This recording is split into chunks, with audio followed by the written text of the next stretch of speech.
Hello, all you pro wrestling marks and proud. Thank you for stopping by Calling Spots with Bryan Kelly. That's me, Bryan Kelly. And today we're going to talk about Raw from San Jose, California from February 12th, 2018. I will give you a spoiler alert. I thought it was a fantastic show. We'll get into that later, but wow, what a show. I liked it. So anyway, John Cena comes out first, and he says, I'm going to WrestleMania. I have to win Elimination Chamber, or I might not have a road to WrestleMania. So I've been there, I haven't been there, things happen. He gets intense and says, I'm going to Elimination Chamber. I'm going to win that. Then I'm going to main event WrestleMania and beat Brock Lesnar and take the Universal title and win that too. Gets all intense. And then he comes to play. Miz's music hits, and Miz comes out with the Miztourage. Curtis Axel is back. I don't know where Curtis Axel was last couple of weeks, but he's back apparently. So, sorry, I just wanted to make sure I was still filming there. I thought it glitched out for a second, but we're all good. So Miz says, you think you can beat Brock Lesnar? And he had a great line where he said, Cena, you're the mayor of Suplex City. Huge pop from the crowd. The crowd loves Miz, hates Cena. And it's, well, they don't all hate Cena. It's, pretty mixed on Cena, but man, they love Miz. And he said he should be going to face Brock at WrestleMania and not John Cena. And John says, dude, when you said that, this guy in the front row literally laughed, talking about Miz and the prospect of Miz going on to beat Brock Lesnar at WrestleMania. He called out some kid in the front row for laughing at that. It was really funny. Miz mentions, he goes, well, I do know how to main event WrestleMania and beat somebody for the championship because I did it to you. Which he's right. Miz main evented WrestleMania 27. I might have that wrong. And beat John Cena for the WWE Championship. Miz was a WWE Champion at one time. And he will be again if, he keeps on this trajectory. He's fantastic right now.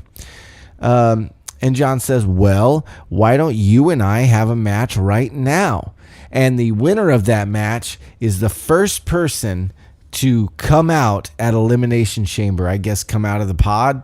I don't know if they're still going to do the pod thing or if they're just going to have guys run out to this Elimination Chamber type of ring. I don't know, because he said the first to come out. So Miz may be the first to come out, or John may be the first to come out at Elimination Chamber, depending on who might win this match. And Miz says, you think I'm stupid? I'm not going to challenge you for and then the Miztourage jump John and start beating on John and says, you know what? Match accepted, challenge accepted, get a ref out here. Calls for a ref, but before a referee can come out, Kurt Angle's music hits. And amidst the You Sucks, he tries to power through the You Sucks because they want to do that fucking song with them, man. It's like Pavlovian. And he powers through it and he goes, this isn't how we're going to do this. If you want this match, we're going to do it right. So he says, we're going to have a match. Get a referee out here. He didn't go in. I think he was supposed to say something else, and he kind of got caught up on the entire crowd chanting, you suck, through his music, after his music had went off.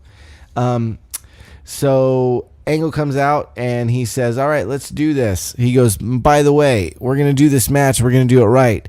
Axel and Bo, you're out of here. So he sends Axel and Bo to the back so that they can't interfere on Miz's behalf and help him win this match. So we get Miz and John Cena. Dan Engler is your referee. Did good work. Miz tries to steal a quick 3 right as soon as the bell rings. Tries to roll up John. It was a really good match. It was good back and forth. There were some great false finishes. Whole night's full of false finishes, as we'll find out later. Miz kicks out of an AA, and then Cena kicked out of a skull-crushing finale. So, tit for tat and all that. Great match. Miz tried to skull crush finale John from the top rope, And John reversed it and picks him up and does that avalanche AA, double AA off of the top rope, middle rope really, but off of the top rope.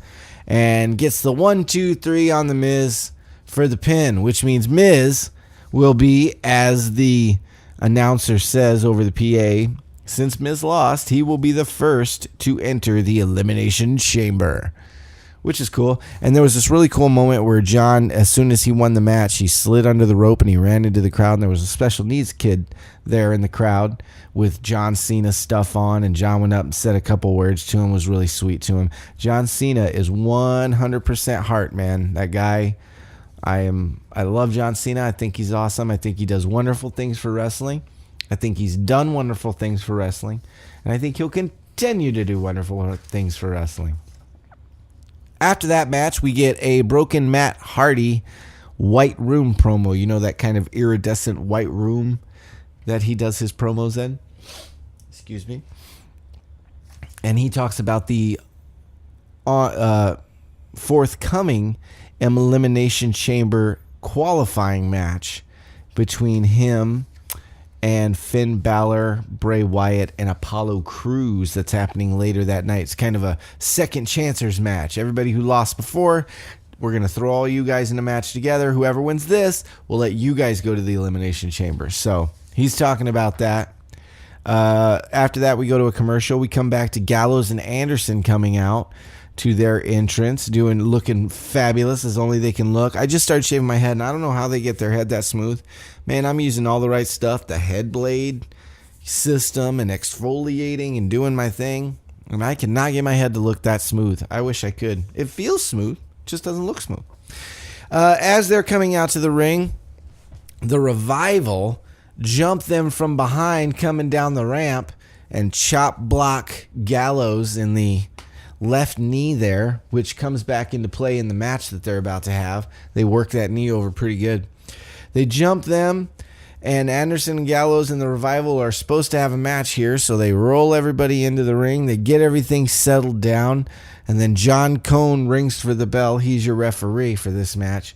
They do some really good work, the Revival does, working over Gallows' knee.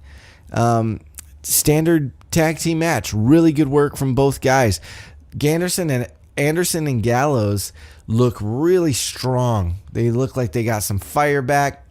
I don't know if contracts are coming up and they're padding up their clips, or if they got the talk that Apollo seems to have gotten, which is shape up or but they've looked really, really great. The Revival hit a shatter machine on Anderson, though, for the 1, 2, 3 Revival win over Anderson and Gallows. I like those guys. I like all of those teams.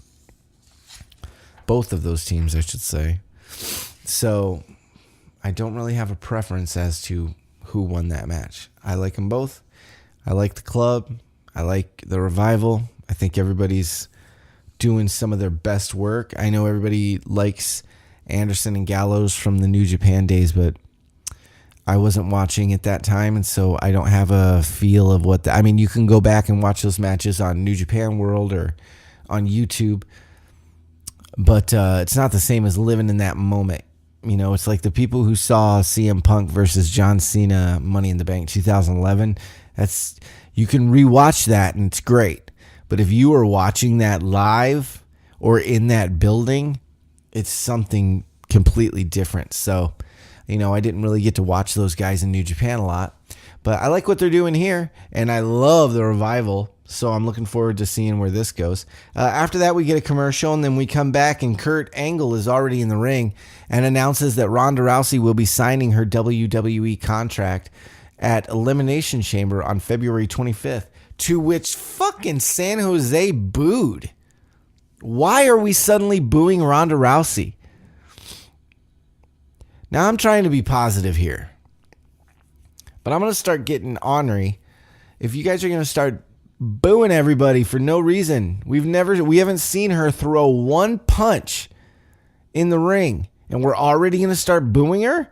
We don't even know if she's a good guy or a bad guy, a heel or a face. Is she good on the mic? Is she awful? Is she awful in the ring, or is she great? We don't know, and we're already booing her? Relax, man. Tranquilo. Let the girl get a couple of reps in before you decide whether or not you hate her. Jesus Christ. That bothered me, man. It's like the girl's made 2-minute appearance on one show. And we're going to start booing her? Oh, my God. You spoiled brats. All of you that booed her, you're spoiled little brats. Good Lord. So Kurt Angle says that Ronda will sign at Elimination Chamber and says, JJ's been hurt and he has to have surgery. Once again, San Jose, this whole thing goes back to everything he says here. And you guys cheered it. You cheered, that's real, that guy really had surgery and you cheered it? Cheered that he's missing WrestleMania? Do you know how fucking hard it is for independent wrestlers to get to WrestleMania? How hard it is for NXT guys to get to WrestleMania, or WWE main roster guys to get to WrestleMania? And you're going to boo the kid because he got hurt? Christ almighty. And then Kurt says, I'm not going to talk to you as a GM. I'm going to talk to you as a father. If you get joy from a superstar, and he didn't say Jason Jordan, because this is the fucking truth. So there's a lot of shit like that going around with Roman. Hope Roman gets injured and blah, blah, blah. Dude, and I agree with him. If you get joy out of wrestlers getting injured because you don't like them, or you don't like the push that they're getting, or you don't like whatever, you're an asshole. And you're not a wrestling fan. You're a sadist, and you need to go watch MMA, where when those guys get hurt, at least they're supposed to. You should never, ever root for wrestlers to be hurt or injured so that you don't have to watch them on your TV. What the fuck is wrong with you people? And if you're not like that, I'm not talking to you. You're all awesome. All my wrestling marks, I love you guys. I'm a wrestling mark. That's not an insult. But if you root for that shit and you get joy out of it, Roman Reigns twists his ankle or something and misses WrestleMania, and you're going to cheer that, you're an asshole. And I don't care who you are. You're an asshole. Anyways, so Kurt says so much. He says if you get joy out of that, you should be ashamed of yourself. I'll go one further and say you're an asshole. As he's saying that, Seth Rollins' entrance music hits. And he comes out to the ring and he says, hey, man, I know all about missing WrestleMania. I won my title a couple of miles up the road from here. I don't think it was in that. No, it was a couple miles up the road from here. Beating Roman, beating Brock, and walking off with the title. And then I missed. I got hurt. So I know exactly what he's going through, and I know exactly what that feels like. And guess what? I don't have a match for WrestleMania. I don't know what the hell I'm going to be doing for WrestleMania. And I'm one of the top guys. I don't want to be just, what does he say here? He says a great line. He says, I don't want to be a part of Monday Night Raw. He says, I want to be Monday Night Raw. Meaning Seth wants his fucking shit back, man. Seth was that top level dude. Has been languishing a little bit here. The Shield thing fucking up with people getting hurt, man. There's nothing you can do about that. I'm sure they had big plans for all that. Just didn't work out. He says, let's make a match tonight for the Fatal 5-Way. I'll be involved in the match tonight for the qualifying Elimination Chamber match. And if I win, then I get to go to Elimination Chamber so that I have a shot to go to WrestleMania and beat Brock Lesnar for the Universal title. And he's like, hey, man, Kurt goes, we don't do things like that here. You can't just demand. It's not up to me. It's up to the fans. Hey, fans, do you want it? And, of course, the fans went, yay, we want it. So Seth now has been included in the Fatal 4-Way match, now a Fatal 5-Way match at the end of the night between Seth, Finn, Bray, Apollo, and Matt Hardy, Woken Matt Hardy. So that looks awesome. Gearing up for that. We have a smoky backstage Bray Wyatt Elimination Chamber qualifying match promo where he talks about, so now we have Seth Rollins come to join the fun. I will tear you down, and does his Bray Wyatt thing. He's still fantastic at it. They just need to do a little something more with him. Bray loses way too much. Sasha comes out after that because we're going to get Sasha versus Bayley. And everybody's teasing a heel turn for Bayley. Something Bayley's been like having attitude lately and kind of getting in her like, hey man, fuck you, buddy, in there. So who knows where this match is going to go. We get Sasha coming out. We go to commercial and then we come back and Bayley's coming out looking fabulous. Both women look wonderful.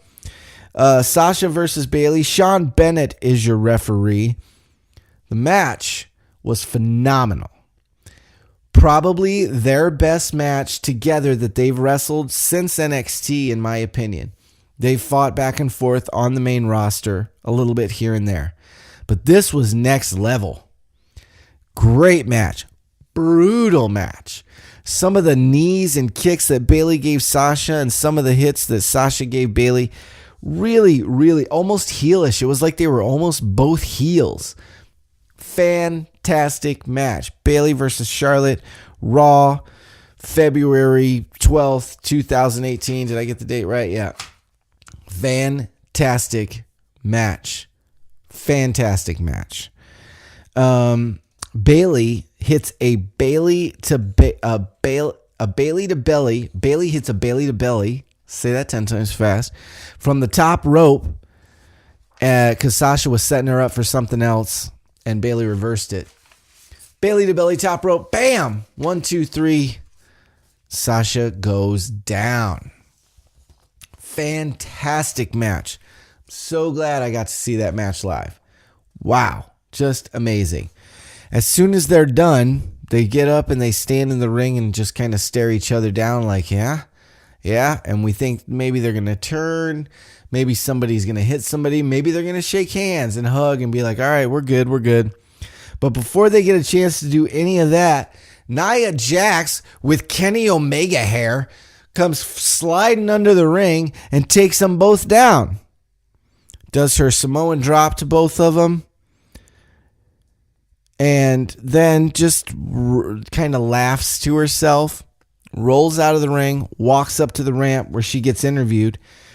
And she says, those two took Asuka to her limit over the last 2 weeks. And I just took them both out in seconds. Come Elimination Chamber, that undefeated streak is getting crimped like my hair. She did look like Kenny Omega hair. Go check it out. She has Kenny Omega hair. Bless her heart. I hope that's not a permanent. So after that, we get Seth and Roman backstage promoing about the Fatal 5-Way going, hey man, if you win tonight, you're going to be in Elimination Chamber. And then it's you and me. And he goes, yeah. And Roman goes, yeah, and I'll eliminate you like I did at the Royal Rumble. Oh, you think so? And they're kind of smiling, talking crap to each other. And then the Bar walks up. And the Bar goes, hey man, do you think Jason Jordan and Dean Ambrose are sitting in physical therapy right now talking about what a terrible partner Seth Rollins is? It's a great line. Both of his partners over the last 3 months have gotten hurt and are out. Great fucking line. That makes Seth go, and start to go at him. And Roman's like, no. Chill.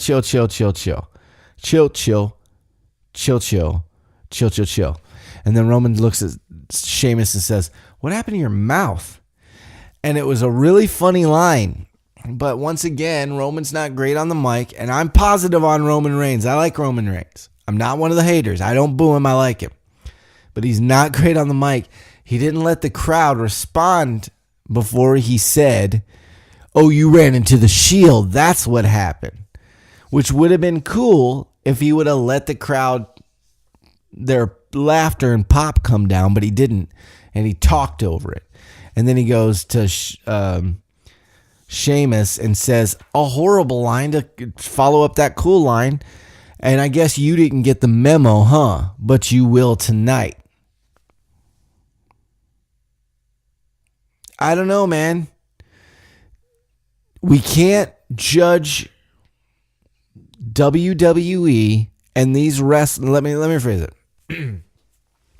We can't judge these wrestlers half and half. It's either the writers are writing shit for them, or they on their own are not good at coming up with stuff. It can't be both. We can't say Seth is awesome on the mic because they let Seth do what he wants. But, I don't know, somebody like Sammy isn't good on the mic because the writers write him shit. And then do the same thing with Roman, but reverse it and go, Roman's awful just because he's awful. Well, no, it's either he's bad or the writing for him is bad. And I think the writing for him is just fucking awful. It's an awful line. Awful, awful line. Roman's an actor. That's an awful line. You didn't get the memo. I guess you'll get it later tonight. You could have come up with 100 different lines for that. When I knocked that hawk off your head. I hope those sunglasses are handy tomorrow when you're walking around with 2 black eyes. That came off the top of my fucking head. Jesus Christ. And if Roman did think of that line, shame on you. You should know better. This is why people boo you. I don't boo you. I think you're wonderful. But I can see kind of their point a little bit. All right. That's enough Roman talk for now. So they start to walk away. The bar starts to walk away. And this is really, and once again, this is a perfect example of what I was just talking about. As they're walking away, Seth Rollins, as the camera's fading to black, goes, "Nice skirt, fella." Hilarious. Popped the crowd, laughed. It was great. Just a throwaway line. Now, did somebody come up with that, or did he just throw that out there? I don't know. But that was a good line. So anyway, we go to a commercial. We come back, and Renee's trying to interview Titus Worldwide about the Elimination Chamber qualifying match that's coming up later. And Titus says, "Hey, Renee, you look tired. Why don't you take a Titus vacation?" And Renee says, "Sure," and gives him the mic. And Titus pumps up Apollo, gives him like this big pep speech and like, "We're going to do this. We're going to do this." And Apollo's really doing well. He stumbles a bit over what he was supposed to say in his lines, but it's very entertaining. And Apollo's really starting to show some personality and really getting out there. And I'm really digging it. I wish him the best, and I hope he does really well. But he's got all the talent in the world when it comes to the ring. It's just the guy's a cardboard box on camera. But last night wasn't at all. He was fantastic. That's what I mean. And I'll give my little review of this show later. But like every segment, every match was great in this Raw. I'm sorry. That's just how I feel. So after that, we get Alexa walking backstage, and she runs into Mickey. And Mickey's like, "Yo, what up with you helping me out last week and pulling me out? What are you trying to pull?" And she's like, "Look, I just want to clear the air. You know, I didn't do some good things, and I said some stuff about you." And she goes, "Yeah, you said this and this and this about me." And they kind of retrack kind of the biscuit butt things and all of that stuff that Mickie James and her were going through a couple months ago, because she brought Mickie into the WWE as that masked luchadora or whatever. I can't remember what her name was back then, but anyways, she said, "I was jealous." Alexa says, "I was just jealous. You're a 6-time women's champion. You've done all these wonderful things, and I was just jealous of you. And I was trying to take you down. We're on a team tonight. Let's just go out there and be a team. You know, I'm on your side. Let's do this." And Alexa and Mickie goes, "All right, since you did that for me, that was really sweet, and I appreciate you helping me out last week. So tonight we'll be on a team. But come Elimination Chamber, I'm coming for you, and I'm coming for that women's championship title." And they say, "All right, that's fine." We go back out to the ring, and Absolution's coming out. Paige in street clothes. Is this the first time Paige has been in street clothes since her injury? I think it might be. Because I remember the last couple of weeks she came out, still in her gear. So I don't know if I don't know. I might be wrong on that, but I did notice that she came out in like Converse and jeans and just kind of looked like a girl they picked up at the mall. Absolution comes out, and then we go to a commercial. After the commercial, we come back, and we get Mickie James' big entrance. She comes out, and then we get Alexa's big entrance after that. Mickie kind of standing on the ramp there and waiting for Alexa, and she's kind of leery, and they're kind of jawing back and forth, but it's like, all right, we'll give this a shot. So then we get Mickie and Alexa versus Sonya and Mandy Rose, Sonya Deville and Mandy Rose. Dan Engler is your referee. It was a great match, good match, not a great match, a good match. It certainly was better than the Ring of Honor women's match that I saw earlier, and you can check that review out on the page there, the Ring of Honor recap. But it was a good match. Mandy's looking better and better every week. I think she's going to do great. Sonya Deville, I'm still not sold on her whole MMA thing. I just don't like MMA wrestlers, and dude, I will give it a shot. I'm not saying she's awful. I'm not saying I'm going to boo her. I'm not saying she shouldn't be wrestling. It's just the character does nothing for me. So, but it was a good match. There was some good spots. Sonya pulled, let's see, how did this happen? Paige is over in the corner distracting Alexa, who's on the rope, trying to get the tag from Mickie because Mickey's getting kind of beat up at this point in the match. And Paige comes over and starts to distract her. And as she's looking this way at Paige, Mandy comes from this side and Sonya comes from that side and pulls out Alexa's legs, bounces her face off the apron, falls back in the ring. Mandy rolls up Mickie James for the 1-2-3 pin.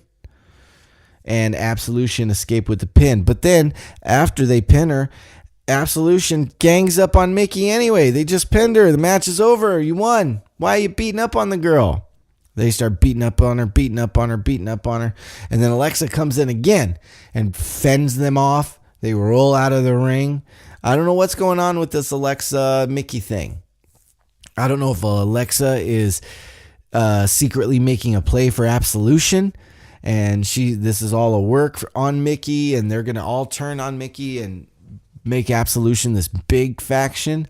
I don't know if she's really turning into a good guy. I don't know if Mickey's going to turn heel on Alexa, and they're trying to make a Mickie turn heel and join Absolution and be the matriarch of Absolution since Paige can't.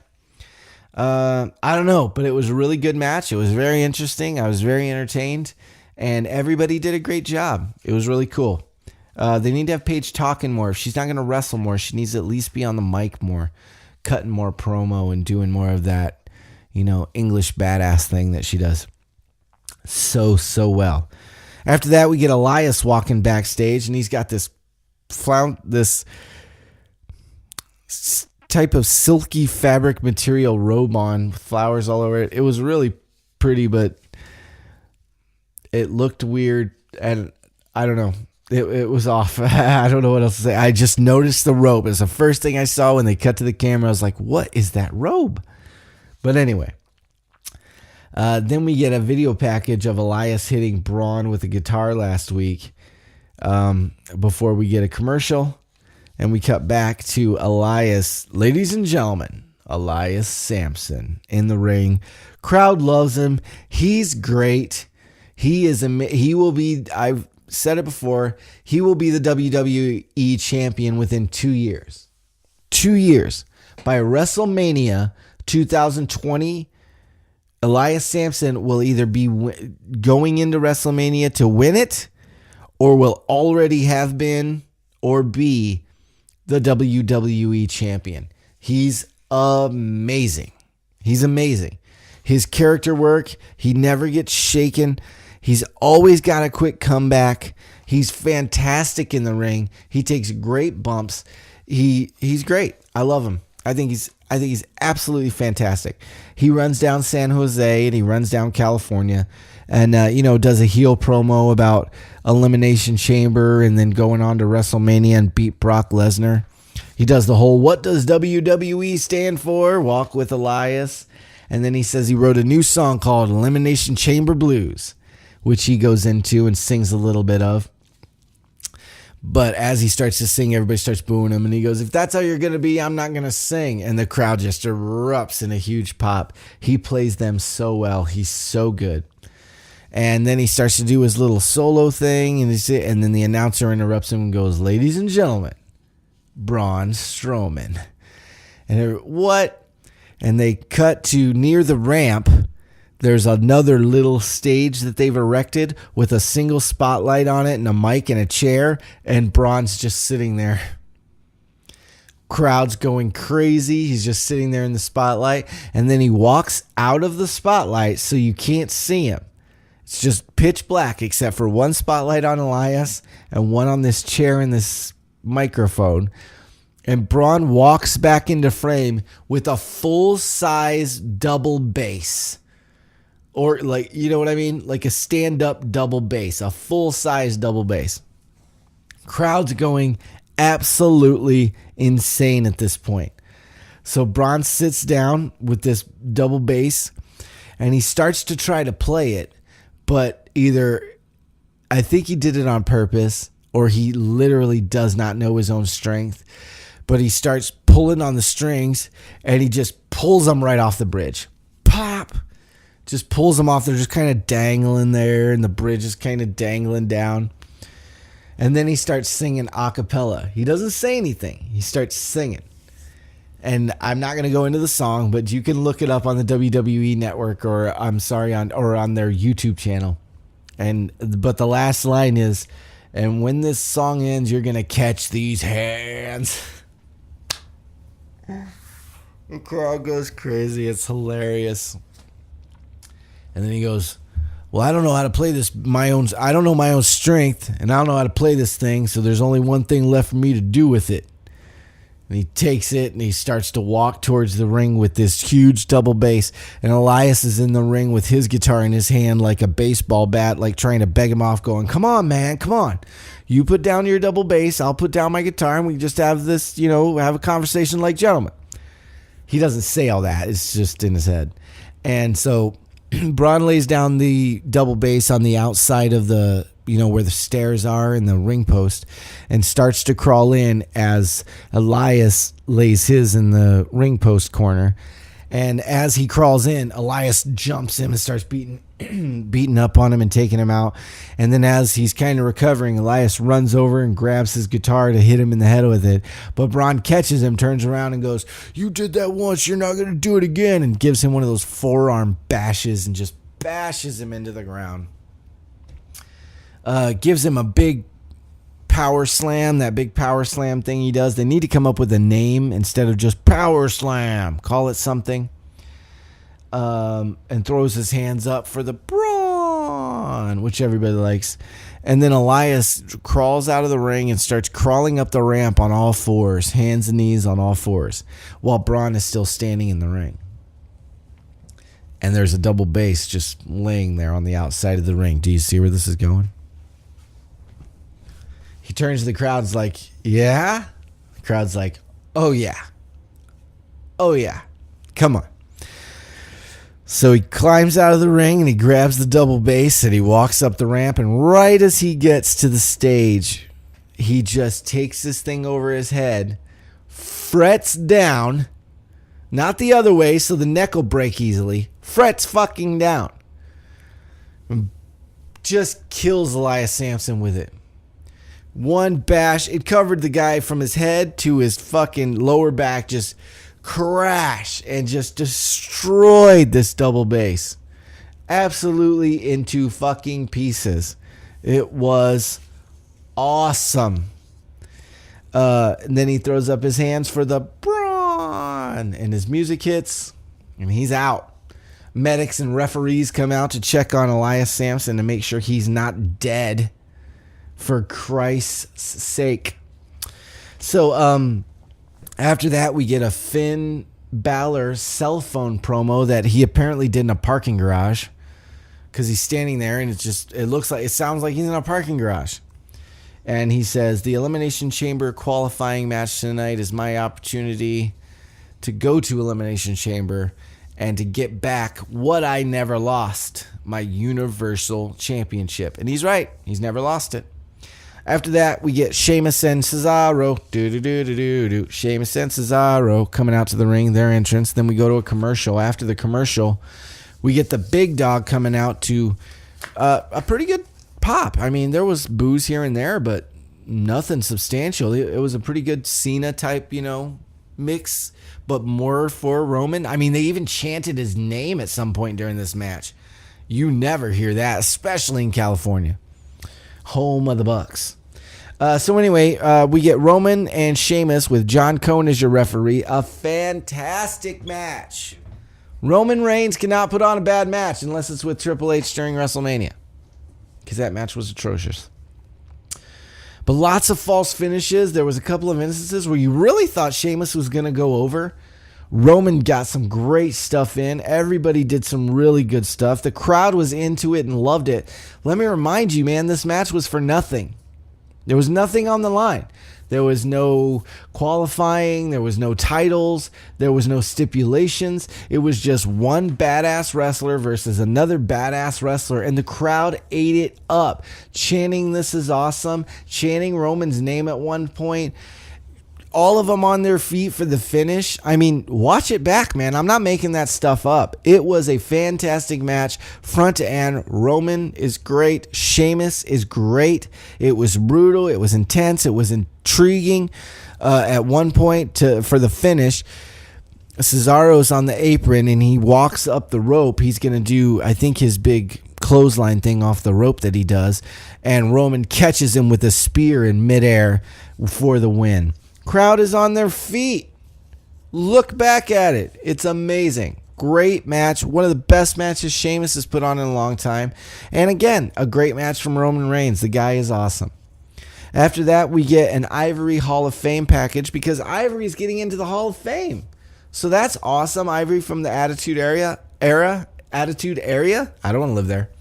The Attitude Era.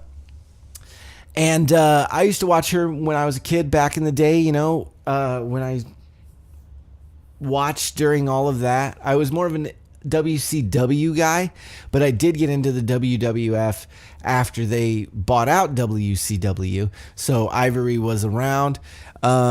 She's great, man. She was always a really solid in-ring performer, always solid on the mic, always good with character work. So good for her, man. Congratulations to her, and I'm looking forward to that. Wonder who's going to induct her.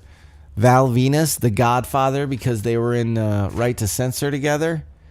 Not Stevie Richards, because I think him and the WWE ain't getting along at the moment. We'll see. After that, we get a commercial that leads us, when we come back from the commercial, into our Fatal 5-Way, which will decide who goes to Elimination Chamber. One of these Fatal 5-Way participants will be the last member to enter the Elimination Chamber match.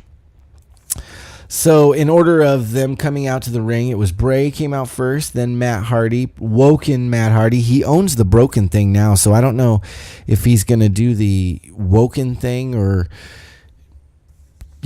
change it over to Broken. Maybe the Broken is the heel side. I don't know. But Bray comes out, Matt comes out, then Apollo comes out, Seth comes out, and Finn Balor comes out. Sean Bennett is going to be your referee. This is another fantastic match. Everybody involved in this match could have won at any time. Great spots from everybody. Great work on the outside. Great storytelling between Bray and Matt. And let's see what else we got here. Bray does his upside down thing in the corner. Where he does that, and instead of being freaked out by it, Matt goes, "Wonderful!" Crowd eats it up, starts clapping, and then encourages the crowd to start clapping for Bray doing his upside down thing, much to Bray's dismay. He's like, why didn't you have the same reaction? Crowd loves it. It was fantastic stuff. Apollo looks great. Great. I think Apollo, like I said earlier, got a talking to. Like, hey, man, we really like you. We want you here. But you are a cardboard box on camera. So you need to work on that shit. And I think he did, because his in-ring work has been phenomenal. His mic work is getting better. He still stumbles a bit, but he's getting better. This is the best match I've seen him be in probably his entire main roster run. And the last match he had was really good too. So Apollo looked really good. Hey fans, here's the thing. When Matt's doing that delete motion, it's not delete. Okay, can you see? It's not delete. It's a full rotation, guys. Here, watch. I'll back up. So it's a full rotation. Delete. You see? Delete. This is not delete. All right. Do you understand? No. Delete. Not delete. Delete. Okay? Getting into some shaky ground here, fellas. So let's take it easy. All right. So fans get into Matt doing his delete thing, and lots and lots of great spots for everybody. At the end of it, though, Rollins goes on a run where he's flipping off of things. He's doing moonsaults and knees to the face and all kinds of stuff. He curb stomped Finn Balor through the floor of that auditorium. It was great. Just bam. I love that they're letting him have the curb stomp again to use in the ring, because it's such a great move. And again, Vince gets no credit for that. When they took it away, all there was Vince McMahon doesn't like it, blah, blah, blah, blah, blah. And now that he can do it, nobody's saying, hey, good job, Vince. Thanks for bringing it back. I will. Thanks, Vince. We love it. You're awesome. Everybody looked great. I mean, everybody in this match looked great. This was awesome chance. Bray's sister Abigail Matt on the outside on the floor, which took him pretty much out of the match. And then Bray puts Apollo up on the top rope turnbuckle and is going to suplex him off of that. But then Finn comes up on his right side and Seth comes up on his left side, and they do that superplex thing that people do. Bam! Onto Apollo and onto Bray. And then Seth and Finn roll up Bray and both get a pin. What? 1, 2, 3. Both Seth and Finn think that they've won. The ref looks confused. The participants looked confused. What the hell? Who won this match? We don't know. We're not going off the air, are we? We're going off the air with confusion as to who won that match and has earned their spot into Elimination Chamber. Well, that mystery was cleared up a little later when General Manager Kurt Angle tweeted that because they both won, they both will be involved in the Elimination Chamber match. So, we're going to have 7 guys in the Elimination Chamber match. Good God. That's awesome. It's going to be amazing. Or it might not be. I think it's going to be amazing. A fantastic Raw, man, from San Jose, California. Every match was great. And I mean that. Every single match was great. No filler. Every single segment. Backstage, cell phone interviews, in-ring, interviews on the ramp. Everything was absolutely fantastic. This is probably my favorite Raw since I started watching again. It's the best Raw I've seen since I started watching the program again. Absolutely great. It went by so quick. I couldn't believe the 3 hours was over. Great job. Production, crew, workers, wrestlers, catering, everybody. Fantastic. I hope this show was a little bit of that, but probably not. Thanks for tuning in to Calling Spots with Bryan Kelly. I'm Bryan Kelly. If you'd like to follow me on Twitter, you can do so at Calling Spots Pod. If you want to follow me on Instagram, it's Calling Spots Podcast. If you want to get me on Facebook, it's Calling Spots Podcast as well. The email address is callingspotspodcast@gmail.com. You can find all of these in the description below. And I hope you guys had a great time. Thank you. Please like, share, and subscribe. And I will see you tomorrow for SmackDown and maybe a little bit of 205 Live. Because they've been doing fantastic work over there too with Drake Maverick, Rockstar Spud. It's Rockstar Spud. But I'll see you guys tomorrow for that, okay? Looking forward to it. Peace.